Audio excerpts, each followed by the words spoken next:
Hello दोस्तों। आज हम लोग लेके आए हैं वोकैबलरी पार्ट 3। तो पिछले वीडियो में हमने सात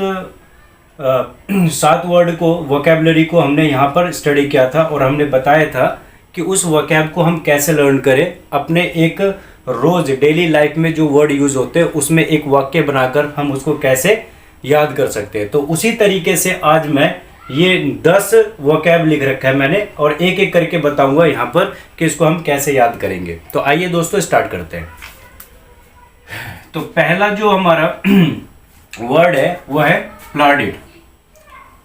प्लाडिड, ये पहला वर्ड है हमारा प्लाडिड। प्लाडिड का मतलब क्या होता है? प्लाडिड का मतलब होता है प्रशंसा या तालियां। ये अगर हम देखें तो ये नाउन होता है और इसकी हिंदी मीनिंग देखें तो प्रशंसा या तालियां। जैसे प्रशंसा, अगर किसी को प्रशंसा देनी हो तो ताली बजाकर देते हैं हम लोग। तो ये होता है प्लॉडिड। अगर हम इसको कोई वर्ड ले ले, कीवर्ड ले ले कि किस वर्ड से हम लोग इसको याद कर सकते हैं, तो ये वर्ड हम लोग क्या देखेंगे? Plan audit. प्लान ऑडिट यानी प्लान ऑडिट एक कीवर्ड है हमारा। इस कीवर्ड से हम एक सेंटेंस बनाएंगे और उस तरीके से हम इसको याद कर सकते हैं।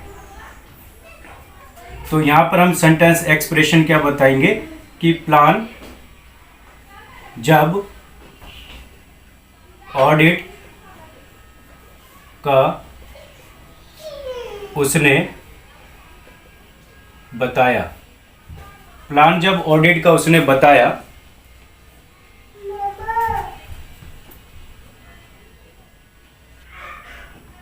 तो प्लान जब ऑडिट का उसने बताया तो सभी उनकी प्लान जब ऑडिट का उसने बताया तो सभी उनकी प्रशंसा की। तो देखो यहाँ पर हमने एक कीवर्ड बनाया प्लान ऑडिट। तो यहाँ पर क्या क्या वर्ड आ गया? देखो, प्लान आ गया, ऑडिट आ गया और क्या आ गया? प्रशंसा। तो हमने एक ऐसा वर्ड हमने देखा और इसका एक्सप्रेशन बनाया जिसमें ये दोनों वर्ड इसमें आ गए, एक तो प्रशंसा, प्लान और ऑडिट। तो इस तरीके से आप इस वर्ड को याद कर सकते हो। और इसके एक दो सिनोनिम्स और याद करना है हम आपको। तो इसके जो सिनोनिम्स होते हैं, प्लॉडिट का मतलब क्या होता है? प्लॉडिट का मतलब होता है प्रेज करना या एक्लेम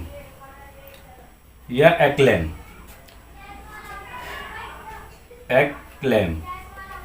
तो ये होता है इसका सिनोनिम्स। और इसके जो एंटोनिम्स होंगे, अगर प्रेज है तो क्रिटिसिज्म होगा, इसका उल्टा क्या होगा? क्रिटिसिज्म। तो क्रिटिसिज्म इसका एंटोनिम्स होगा और डिसअप्रूवल होगा, डिसअप्रूवल। तो ये दो वर्ड हो गए। तो सिनोनिम्स हो गया हमारे प्रेज, अक्लेम और क्रिटिसिज्म या डिसअप्रूवल। तो ये हमारा प्लॉडिड आप इस तरीके से याद कर सकते हो।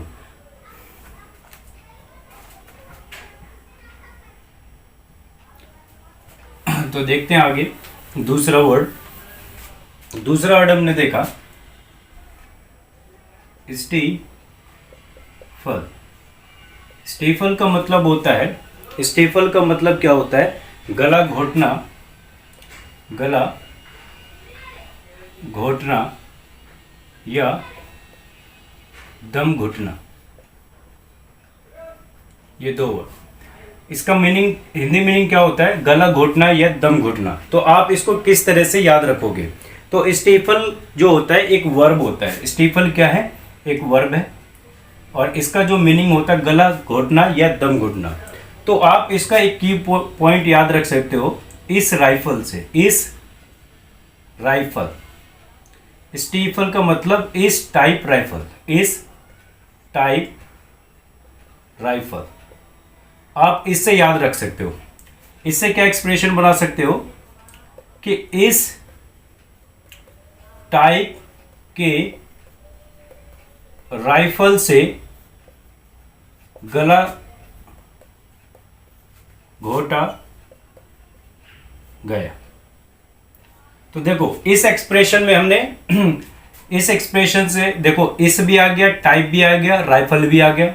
और गला घोटना भी आ गया, गला घोटना भी आ गया। तो इस एक्सप्रेशन से आप इसको याद कर सकते हो। और इसके दो सिनोनिम्स जो है वो क्या हो सकते हैं, गला घोटने का दो सिनोनिम्स क्या हो सकते हैं, तो इसका हो सकता है सप्रेस, सप्रेस या गेज। सप्रेस या गेज, ये दो वर्ड और मिल गए हमें। इसका भी मीनिंग होता है गला घोटना या दम घुटना। और इसके दो एंटोनिम्स भी आपको याद रखने हैं साथ साथ। तो इसके दो एंटोनिम्स क्या हो सकते हैं, देखो सप्रेस का मतलब होता है गला घोटना या दम घुटना, तो इसका मतलब हो जाएगा फ्री। एक हो जाएगा फ्री यानी खुला छोड़ देना, और दूसरा जो होगा इसका हेल्प। ये दो एंटोनिम्स हो जाएंगे इसके। तो आइए दोस्तों और दूसरा वर्ड देख लेते हैं हम लोग। दूसरा वर्ड है हम लोग देखेंगे कॉन्ग्रुइटी। कॉन्ग्रुइटी का मतलब क्या होता है, सबसे पहले तो इसका पार्ट ऑफ स्पीच क्या होता है। इसका पार्ट ऑफ स्पीच क्या होगा, तो ये हो गया नाउन। ये नाउन होता है, इसका मतलब होता है उपयुक्ता, यानी इसका मतलब क्या होता है उपयुक्ता, उपयुक्ता, या आप बोल सकते हो संगति। ये तो आप कौन सा कीवर्ड से याद रख सकते हो, एक कीवर्ड ढूंढो जिससे आप इसको याद रख सकते हो। तो इसका कीवर्ड जो है वो है आप मिलता जुलता, जैसे कांग्रेस, कांग्रेस रोती। तो आप इस वर्ड से याद रख सकते हो। कैसे, एक्सप्रेशन देख लेते हैं। कांग्रेस रोती है क्योंकि उसकी उपयुक्ता कम हो रही है। देखो कांग्रेस रोती हैं क्योंकि उसकी उपयुक्ता कम हो रही है। तो देखो यहां पर तीनों वर्ड आना चाहिए। जो कीवर्ड आपने बनाया है वो भी वर्ड होना चाहिए, और इसकी जो हिंदी मीनिंग है वो भी वर्ड होना चाहिए। इस तरीके से आप याद रखोगे इसको। तो देखो कॉन्ग्रुइटी का मतलब होता है कांग्रेस रोती। अब देखो कांग्रेस रोती है क्योंकि उसकी उपयुक्ता, देखो उपयुक्ता भी आ गया और कांग्रेस रोती भी आ गया, ये तीनों के तीनों वर्ड आ गए। तो आप इस एक्सप्रेशन से आप इसका हिंदी मीनिंग याद रख सकते हो इस वर्ड की। तो यहां पर आपको दो सिनोनिम्स भी याद रखने साथ साथ में, तभी आपका ये पूरा हुआ। तो इसका क्या होता है, एक तो होता है कन्फर्मिटी, कन्फर्मिटी। एक इसका सिनोनिम्स जो होता है वो है कन्फॉर्मिटी, कन्फॉर्मिटी, कन्फॉर्मिटी इसका एक सिनोनिम्स है। और दूसरा क्या हो सकता है, दूसरा इसका सिमेट्री हो सकता है। सिमेट्री का मतलब भी क्या होता है, संगति। तो ये दो आपका सिनोनिम्स भी आपको याद रखना है। अब इसका एंटोनिम्स भी आपको दो याद रखने हैं, ज़्यादा नहीं, सिर्फ दो करके याद रखना है आपको। तो इसके दो सिनोनिम्स हो जाएंगे, वो हो जाएंगे डिस्कॉर्ड, डिस्कॉर्ड और कॉन्फ्लिक्ट, कॉन्फ्लिक्ट। तो ये दो वर्ड आपको एंटोनिम्स, सिनोनिम्स आपको याद रखना है। तो 2 और 2 4 और 1 5, तो 5 वर्ड आपको याद रखने इस एक्सप्रेशन से। तो आइए चौथा हम देख लेते हैं। तो फोर्थ है हमारा यूफनी। चौथा वर्ड हमारा क्या जाता है, यूफनी। तो यूफनी का मीनिंग क्या होता है,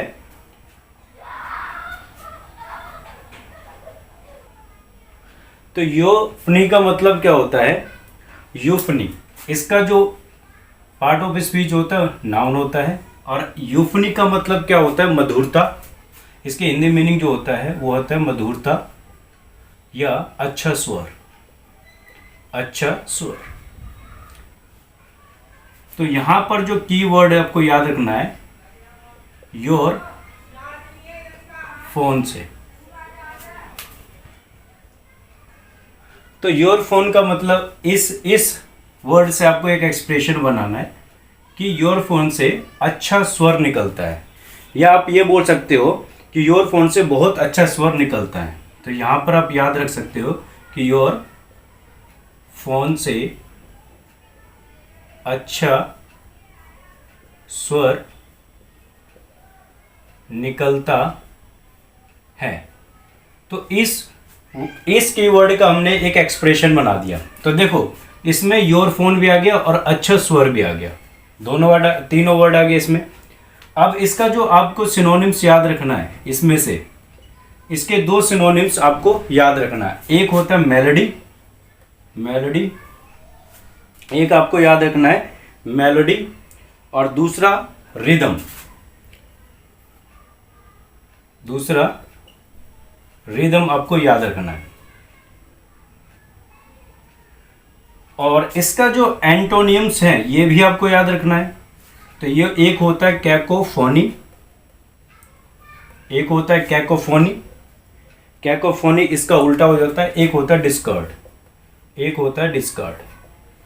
तो ये हो गया आपका मेलोडी या रिदम। मेलोडी का मतलब भी क्या होता है? मधुरता, अच्छा स्वर। रिदम का मतलब भी यही होता है। और इसका उल्टा बहुत खराब वर्ड जो सुनने में अटपटा लगे, जिसके जैसे कैकोफोनी और डिस्कॉर्ड।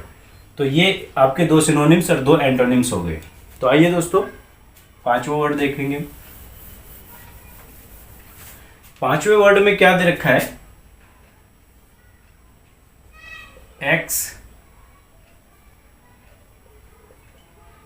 एक्सीडेंट। तो यहां पे दे रखा है एक्सीजेंट। क्या दे रखा हमें? ये भी एक्सीजेंट जो होता है ये हमारा एक एडजेक्टिव का काम करता है। ये क्या होता है? एडजेक्टिव का काम करता है, एक्सीजेंट। और इसका जो हिंदी मीनिंग होता है ये होता है अत्यावश्यक या सख्त, या बोल सकते हो अत्यावश्यक या सख्त, आप ये बोल सकते हो, अत्यावश्यक या सख्त बोल सकते हो। तो आप इसको किस वर्ड से याद रखोगे? तो एक कीवर्ड याद रखोगे एक्सरसाइज,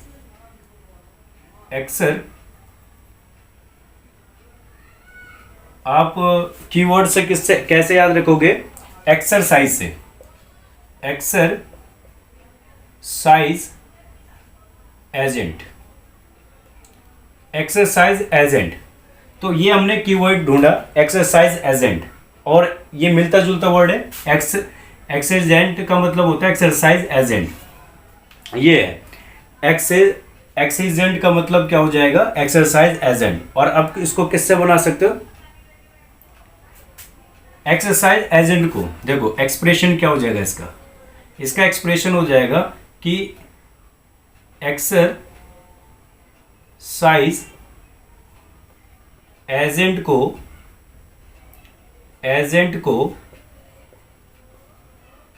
करनी अत्यावश्यक है। तो देखो इस कीवर्ड से हमने याद रख लिया, कीवर्ड क्या है? Exercise agent. तो इसका हिंदी एक एक्सप्रेशन बना दिया हमने, एक्सरसाइज एजेंट को करनी अत्यावश्यक है। तो देखो एक्सरसाइज भी आ गया, एजेंट भी आ गया और आवश्यक भी आ गया। तो ऐसे एक्सप्रेशन से आप इसको इजीली याद रख सकते हो। और इसके दो वर्ड क्या हो जाएगा? तो इसके दो वर्ड सिनोनिम्स हो जाएगा, एक तो अर्जेंट हो जाएगा और एक नीडफुल हो जाएगा, नीडफुल। इसके दो सिनोनिम्स क्या हो जाएंगे? एक अर्जेंट और एक नीडफुल। और इसका जो एंटोनिम्स हो जाएंगे, इसका एंटोनिम्स क्या हो सकता है? इसका एंटोनिम्स हो सकता है इजी या यूजुअल, ये दो एंटोनिम्स हो सकते हैं।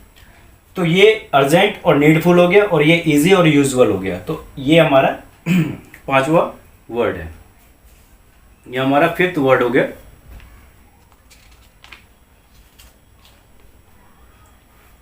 आइए दोस्तों सिक्स्थ वर्ड को हम देख लेते हैं।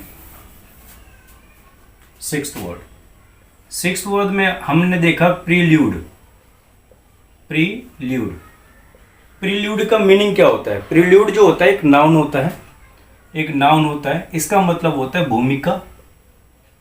इसका हिंदी मीनिंग जो होता है प्रील्यूड का, वो होता है भूमिका या प्रस्तावना, या आप बोल सकते हो प्रस्तावना। ये दो हिंदी मीनिंग हो गया। तो प्रील्यूड का जो होता है वो हमारा क्या होता है? नाउन होता है। इसका हिंदी मीनिंग हो गया भूमिका या प्रस्तावना। आप अब इसको किससे याद रख सकते हो? देखो पूरे लोड, देखो कीवर्ड क्या याद रख सकते हो आप? पूरे लोड। अब पूरे लोड, देखो प्रील्यूड का मतलब क्या हो गया, पूरे लोड। और इसका जो एक्सप्रेशन हो गया, तो इसका एक्सप्रेशन आप क्या लिख सकते हो, इसका एक्सप्रेशन लिख सकते हो कि पूरे लोगों ने लोड लेकर, मतलब पूरे लोगों ने लोड लेकर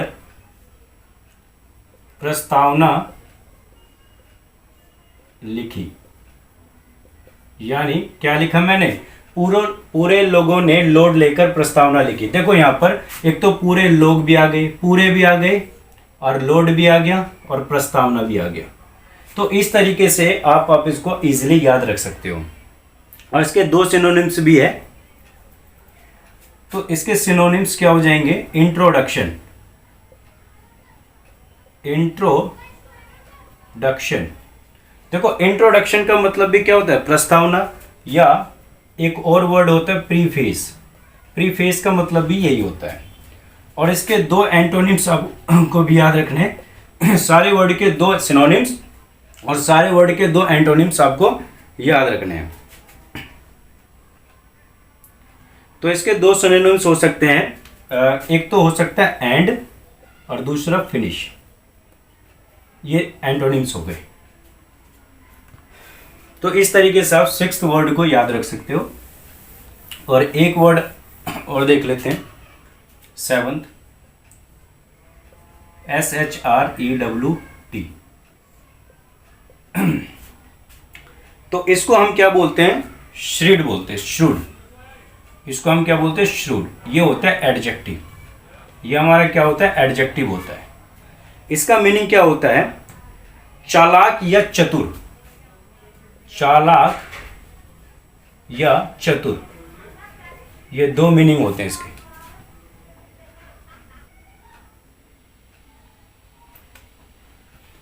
कीवर्ड क्या है, कीवर्ड आपको शुड, यानी शुड। एक्सप्रेशन क्या है कि शुड का प्रयोग करते वक्त आपको चतुर बनना पड़ेगा, चतुर बनना पड़ेगा। तो इस तरीके से आप इस वर्ड को याद रख सकते हो। यानी शुड को आप शुड से याद रख सकते हो। शुड का प्रयोग करते वक्त आपको चतुर बनना होगा। इसका मतलब यहां पर शुड भी आ गया, और यहां पर शुड भी आ गया, यहां पर चतुर भी आ गया, यानी दोनों वर्ड आ गए। और इनको इस एक्सप्रेशन से आप इजीली याद कर सकते हो। अब दो सिनोनिम्स आपको याद रखना होगा। तो चतुर और चालाक, इनके दो सिनोनिम्स तो आपको पता ही है क्या है। एक होता है क्लेवर और दूसरा इंटेलिजेंट। इनका मतलब भी क्या होता है, इनका मतलब भी क्या होता है, इंटेलिजेंट। इसका मतलब भी क्या होता है, चालाक या चतुर बोल सकते हो आप, चालाक या चतुर। और इसका दो एंटोनिम्स होते हैं, इसका उल्टा जो चतुर ना हो, यानी ब्लंट या स्लो। ये दो वर्ड सिनोनिम्स हो गए, दो वर्ड एंटोनिम्स हो गए। तो श्रूड का मतलब होता है चालाक या चतुर। तो इस तरीके से आप सेवंथ वर्ड भी हम लोग कर लिए। अब देखते हैं एट्थ वर्ड, एक्स्ट्रापोलेट। एक्स्ट्रापोलेट, तो एक्स्ट्रापोलेट का मतलब क्या होता है ये देखते हैं। अब देखो ये जो होता है ये नाउन होते हैं। एक्स्ट्रापोलेट का मतलब क्या होता है, नाउन। एक्स्ट्रापोलेट ये हमारा वर्ब होता है। इसका मतलब होता है बहिर्वेशन। इसका जो हिंदी मीनिंग होता है वही वेशन होता है, वही वेशन, वही वेशन करना, वही वेशन करना। देखो जिसके लास्ट में ना शब्द आ जाए वो क्या कहलाता है, वर्ब कहलाता है।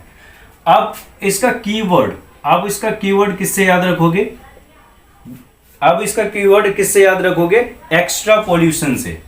किससे याद रखोगे, extra pollution, extra pollution. Extra pollution से आप उसको याद रखोगे। जैसे एक्सप्रेशन क्या बना सकते हो उसका, कि जो लोग एक्स्ट्रा पोल्यूशन करेगा, यानी एक्स्ट्रा पोल्यूशन जो करेगा उसका बहिर्वेशन कर दिया जाएगा। यानी कि एक्स्ट्रा पोल्यूशन जो करेगा उसका बहिर्वेशन कर दिया जाएगा। तो इस एक्सप्रेशन से देखो, अभी तो आपको ये बहुत ही ज़्यादा हार्ड लग रहा होगा कि यार इतना लंबा कैसे याद करें, लेकिन जब आप इसको 3-4 बार रिपीट कर लोगे तो सिर्फ आपको ये याद रहेगा, एक्स्ट्रा पोल्यूशन यानी एक्स्ट्रापोलेट याद रहेगा और बहिर्वेशन याद रहेगा। बाकी बीच में अपने आप ही आपके दिमाग में आ जाएगा। तो बस आपको क्या करना है, रिवीजन करना है। तो इस तरीके से देखो, एक्स्ट्रा पोल्यूशन भी आ गया और बहिर्वेशन भी आ गया। तो इस तरीके से आप इसको इजीली याद कर सकते हो। और इसके दो सिनोनिम्स है, इन्फर और डिड्यूस। इन्फर और डिड्यूस, ये दो सिनोनिम्स होते हैं इसके, इन्फर और डिड्यूस। और इसके जो दो एंटोनिम्स हैं वो है डाउट और सस्पेंस। तो दो सिनोनिम्स हो गए। तो इस तरीके से आप 8वां इस तरीके से कर सकते हो। अब देख लेते हैं हम लोग प्लाइंट का मतलब क्या होता है। तो प्लाइंट का मतलब होता है ये क्या होता है, एडजेक्टिव होता है। ये इसका मतलब क्या होता है कि आसानी से वश में आने वाला या लचीला। तो ये दो मीनिंग होते हैं इसके। तो आप इसको किस कीवर्ड से याद रख सकते हो, तो आप इसको याद रख सकते हो प्लाई आंट। इस वर्ड से आप याद रख सकते हो। किस तरीके से याद रख सकते हो कि प्लाई लेकर जो घूम रहा है। जैसे अगर हम एक्सप्रेशन लिखें तो क्या लिख सकते हैं कि प्लाई लेकर जो आंट घूम रही है वह प्लाई लेकर जो आंट घूम रही है वो बहुत आसानी से बहुत आसानी से वश। आप क्या लिख सकते हो, बहुत आसानी से वश में आ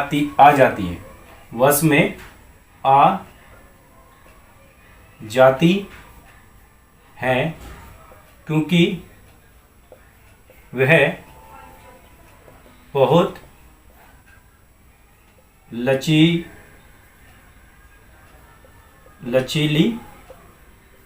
है। तो देखो, इस वर्ड से हमने ये बनाया कि प्लाई, देखो ये आ गया ना, प्लाई आंट आ गया और आसानी से वश में आ जाती हैं, ये भी आ गया और लचीली भी आ गया। तो इस तरीके से आप इस वर्ड को याद रख सकते हो।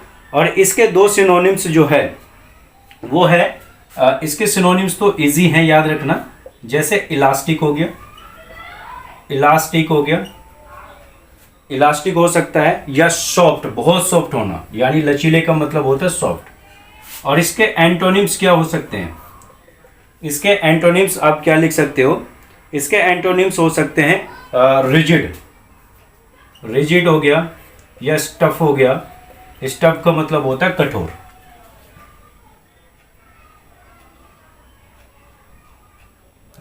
देखो, काशट का मतलब क्या होता है, काशट जो होता है ये एक वर्ब होता है। इसका मतलब होता है बहुत लाड़ प्यार करना। बहुत, क्या बोल सकते हो आप इसको, कि बहुत लाड़ प्यार करना, बहुत लाड़ प्यार करना, ये होता है इसका हिंदी मीनिंग। इसको कीवर्ड से कैसे याद रखोगे, तो इसका कीवर्ड हो गया कि कैसे सेट, कैसे सेट। तो देखो कैसे सेट, कॉज जेड का मतलब क्या होता है, कैसे सेट। तो इसका एक्सप्रेशन क्या हुआ कि कैसे सेट किया उसकी गर्लफ्रेंड ने। इसका मतलब क्या हुआ कि कैसे सेट किया उसकी गर्लफ्रेंड ने, कैसे सेट किया उसकी गर्लफ्रेंड ने। ये हमने लिखा कि कैसे सेट किया उसकी गर्लफ्रेंड ने कि उसे वह बहुत, कि उसे वह बहुत लाड प्यार करने लगी। तो देखो इस एक्सप्रेशन को हमने कैसे, देखो यहाँ पर कैसे सेट भी आ गया और बहुत लाड प्यार भी आ गया, तो दोनों वर्ड आ गए इसमें। अब इसके दो सिनोनिम्स आप लिख सकते हो, पैम्पर, इसका मीनिंग पैम्पर भी होता है, काशट यानी बहुत लाड प्यार का मतलब क्या हो जाता है, पैम्पर भी होता है, और लव भी होता है। और क्या होता है, लव। और इसके एंटोनिम्स, प्यार का उल्टा होता है नेग्लेक्ट, नेग्लेक्ट होता है, और एक होता है नेग्लेक्ट और दूसरा इग्नोर करना, तो इग्नोर करना। तो दोस्तों आज हम लोगों ने 10 वर्ड करे हैं, और 10 का मतलब 10 पंजे 50 यानी 50 वर्ड हमने कर लिया है। तो दोस्तों अगर मेरी वीडियो आपको अच्छी लगे और मेरा एक इस तरीके का पढ़ाना आपको अच्छा लगे तो प्लीज़ सब्सक्राइब करिएगा मेरे चैनल को और फॉलो करना, ताकि मैं और भी अच्छी वीडियो लेके आ सकूं। तो आज के लिए थैंक यू, बाय।